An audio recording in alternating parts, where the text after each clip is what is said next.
What is up everyone, this is Scher talking, welcome back to my channel. On today's video, I want to talk about the 4 Sinistrals. We just got them all for free to celebrate the end of the game. They can be used for some of the hardest challenges, and I want to start talking about Forneus. Well, he is now a full-time damage dealer with 140% SGR, very high value. He has 100% endurance and 105% will, so those are also pretty safe values, but nothing else here stands out. You can still use him as a counter if you wanted to, but he's now just a damage dealer with multi-attacks. He starts the fight with 12 AP because of his mass attack, and also starts with the overdrive fully charged. He also has a 30% damage increase for all attacks, 30% damage increase for pierce attacks, and 30% increase for cold attacks. Because all of his attacks have all elements, that means a 90% increase at all times. Then, when attacked, he will decrease damage taken by 30%.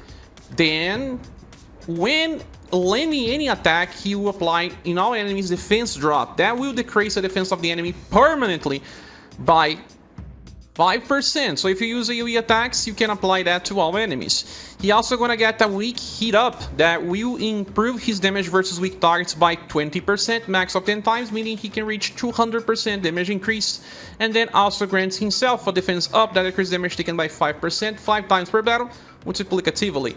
By the end of a turn, he gets another 3 points of BP for a total of 6, and also recovers OG Gauge by 45 points. He wants to get into overdrive every 2 turns to use his best cycles, because, okay, let's talk about his skills. We have Splash Sting, and then Storm Lance. The Splash Sting is a single target attack, piercing cold. Storm Lance, actually, it's an AoE attack, piercing cold. Both can only be used 3 times per battle. Both, before attack, he will grant him an extra force that will improve damage versus weak targets by 25%. Also, an extra force for pierce, 25% damage increase as well. An extra force for cold, 25% increase as well. Does that mean that we get 75% damage increase at the end of calculations? Yes, if you are landing a weak attack. And then launches the attack that has S power as a single target and B power as AoE. But now, as soon as you use this attack, you then activate another one. In the case of the single target attack, he chases with 8 hits of E power. That's like Kihachi's attack. And in the case of the AoE attack, he chases with 3 hits E power attack. So B power and then 3 hits of E power for AoE, or S power and then 8 hits of E power for single target. It's not just that, because if he uses his attacks on overdrive, for example, he's just going to double the effects. Yes, he would then chase another 8 times for a total of 17 hits for single target, or a total of 7 hits for AoE. And it's gonna hurt, I can tell you that, especially for ReUniverSe, because he was designed in an era where enemies have tons of HP there, but he could also theoretically be used as a nuker for other content as well. Now, he only uses this 3 times per battle, right? Yes, but then when you use Water Javelin, that is the first skill, you will be able to recharge 3 times for each of the skills. Yeah, so Water Javelin is free, E power, and grants pierce and cold defense down 15% value for each. Forneus is more of a damage dealer that does not help the party. He's just there doing damage and does not apply anything that will help any other character. Much different than his past style that was super good, released during Anniversary, that has Tempest Veil to apply defense and guard up. He will also buff status, he will also remove debuffs, he will also help people do more cold damage. But you can inherit this Water Fin Flow to have extra defense up and heat up, and also a chance to apply defense boost on start. Or you can use this Anniversary Forneus with the inheritance of the extra force attacks, but you're only going to be able to use them 3 times. Still, very powerful attacks to use if you are running Forneus for support and improvement of cold damage squads. Forneus is a pretty nice style and can still be used for damage for cold, especially now that we have so many other specials like Undine, like for example Muse, like also somehow Flurry. They are all specialists of the cold element, so you can decide to drop the support Forneus and go in with the damage version. There's also Boston, that also combos super well with him out of the new characters we got for free. Anyway, this Forneus is a strong attacker, but by not having support for the party, he would theoretically receive a 4.5 out of 5, because we do have characters like Sugnus, and they offer damage while still providing support. Very powerful character if you can actually use him. The next one will be Aunus. Aunus is back after so much time. He's a mage, has to use X with the fire element. 120% intelligence is pretty low.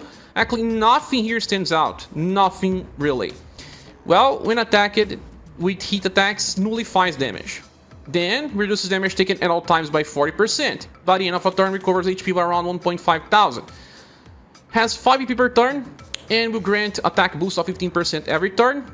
And then 15% heat up 5 times per battle for a total of 75% plus 15 and 90% on turn 5 onward. On the start of a turn, we grant all surviving allies this effect for Fire Lead. When landing heat attacks, activates the following only once. Recover all surviving allies BP by 1. That's interesting because if you have 5 characters attacking with fire, you're gonna create 5 BP per turn. Then grant all surviving allies end of turn OG Gouge up. That has a 5 points value. So if all of your characters attack with 4 attacks, you can get as much as 25 OG points. Then grants all surviving allies a defense boost of 10%. That will be, again, up to 5 times, and this can stack and last for 2 turns, up to 10 times if you are using a full fire squad. It will also increase all surviving allies will by 5%, so that becomes 25% at the max value per turn if you are using a full fire squad. Okay, now when landing an attack, he always chains with Flare Blade. That is a single target C power attack, pretty weak, that can debuff the enemy's endurance and intelligence by 10% because it is a chase. But then when attacking on overdrive, he's gonna chase with Hellfire Gate. That is an attack that will then buff heat attack boost, and as a chase it will be 50% for 2 turns and stacks, and will also grant an end of turn recover of around 400 for 2 turns and can stack. It has double S power, and this is also his skill number 3. That's right. So if you are on overdrive and you use it, you're gonna buff 55% heat attack boost if it's level 99, alongside another 50 for a total of 105%, and you're also going to grant 2 end of turn recover. If you use this attack again on the next turn, even without overdrive, that still means you're gonna have as much as 3 end of turn recover. 3 is very close to a small healing effect. That will be around 1.2 thousand healing if you can keep this up. Flare Blade is the first chase attack that he always gets, and the second attack is that Fire Burst. Fast single target attacks between 2 to 4 times, and grant all allies a heat attack boost that improves heat damage by 25% on max level with each attack. So that means up to 75% on max level. This attack here is really not that great. I don't think that Aunus is a good style at all. Yes, you can build a full fire squad, especially now that we got some characters for free. And in this case, it will be Volcano. If you have Emerald, for example, she's another fire attacker that works well. There's Joe and plenty of others. Even Will can help you with that. And I don't think that there's too many enemies that are just weak to fire and full working fire squad. Although you're gonna get Polka in the near future, and if you like to play with Aunus, you can still use him if you want. But out of the new characters, he really is the last interesting one. He does have this fire shield. Remember, flame barrier that negates fire for the squad and also applies end of turn recover, but he loses 1 LP to do so. And nothing else really matters anyway. Okay, so this character here is the last interesting. I would say he deserves a 3.5 or a 3 out of 5 if we were still using our grading system. But he's free, let's play and have fun. Next one is Byunei, and she has 101% endurance but 120% will. Very good status. And 121% intelligence only. If she was released on global, they would totally have buffed her status, I believe. Moving on, she starts the fight getting beautiful Gale casted for the whole squad 2 times, and when you use a slash attack, well, Byunei is slash based, activates the following up to 2 times. All surviving allies attack boost by 20% damage increase, lasts for 3 turns and stack. So each of your characters can improve up to 40% attack boost per turn for everyone. See, that can stack and reach very high heights. And there's also offensive status and endurance and wheel buff of 15%. So it can really become 30%. And if you are using a full slash squad, you can actually become 150% status buff. That is insane if you can keep using slash attacks. And it's super easy to find, and it's super easy to find slash plus another element. Like we use a Dolores as well. So very useful character because of those effects alone. But there's more. She also allows everyone to recover 3 points of BP when using slash attacks. This will only trigger once, but it's already creating a lot of BP. If you're using someone like Lolo or Musashi that are also slash based, they will just become super easy to use. Not that they need this type of help, and you can also bring Tsuna because Tsuna also has slash damage. Super easy to use. On the start of a turn, she grants herself and a random ally a damage block that will block damage from 1 attack. By the end of a turn, she gets 2 BP for a total of 5, plus another 3 when she attacks, 8. And then she gets 45 points of OG Guard. She also wants to get into overdrive every 2 turns at least. On the start of a turn, she also buffs all status of everyone by 20% already. Some bosses will negate start of turn buffs, but when it works, it works. She also going to give a heat up of 10% for everyone up to 5 times per battle, and an attack boost, totalizing 65% damage increase from turn 5 onwards. She also has 80% damage increase for herself at all times and reduces damage taken by 30%. Okay, so the only thing that she's lacking is defensive support, as you can see. You get defensive support by endurance and wheel buffs, but nothing related to, for example, defense boost. Okay, but we have to discuss her skills. The first one, Gale Needle, is a free spell that casts Guard Up Small to herself only. That increases damage taken by 12%. It's just so that you use it when you don't have anything else to use. Has an extra effect for OG that would then cast Guard Up for everyone else, but it's ridiculous. The second one, Dragon Rise Blazing Shot. This is a single target slash attack with S power, 10 BP cost, that before attacking grants all surviving allies. Double the effect of Beautiful Gale. Yeah, and it's for 2 turns, but as soon as you use it 2 times, it's gonna break. So that means that you can double all the effects. Yes. So that's actually very similar to how Misty was, allowing people to get lots of effects. She does this in a fast way, so very useful to increase damage from slash squads. And then we have the third, Absolute Storm Vortex, that can only use it once, and she would then give you Gale Guidance, that will grant all surviving allies another 3 BP. So, okay, she was getting 8, now she gets 11. Everyone that uses slash attacks gets 6 total. And then slash attack boost.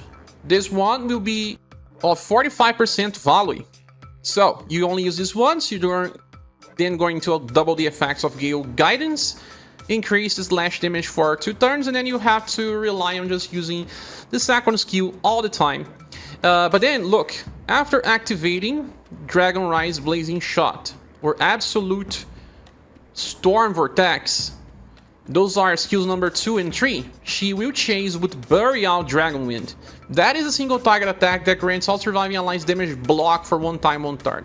Meaning that the first attack that they get after she uses this will be blocked and only lasts for that turn. And when attacking on overdrive, she would then chase with Tangling Ivy. That can debuff the enemy's STR and agility by 25%. Doesn't do much damage, but it's slash and pierce. Pretty nice setup, Byunei. Pretty nice setup. She works as she is. She doesn't really want to inherit anything, but you can theoretically inherit stuff for emergency situations. For example, you can inherit that Sky Convalescence Plus. That is fast, recovers, revives, gives BP and evasion. Only twice per battle though. But you can also get, for example, Mirage Dragon Barrier. That will give this Dragon Upheaval. That casts Dragon Blessing. That gives defense boost when landing attacks. So you can get defense boosts, and you couldn't via her current style. But it will decrease her damage output because she has to keep using her second skill all time to have the best setup. Or you can also go for the chance of having New Year's Blessing for status ailment to resistance buff. Use this as a skill instead of the other ones so that you can try to prevent ailment infliction. That is just for situations where the enemy removes your buffs, because this buff cannot be removed, and if she's buffing too much with all of the other endurance and will buffs and they are removed, you can get inflicted with ailments. Byunei is an awesome style, very powerful, and compared to Dolores, people that skip Dolores would love to get Byunei, and I do believe she would have deserved a 5 out of 5. Then there's Alloces, and Alloces has 150% STR. That's a very, very high value. 124% endurance and 92% will. Alongside other status that don't really matter too much.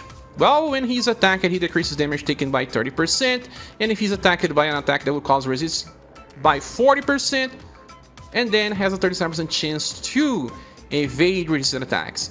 Has a 30% damage increase at all times, and then heat ups 5 times of 20% for a total of 130% passives at all times, 6 BP per turn.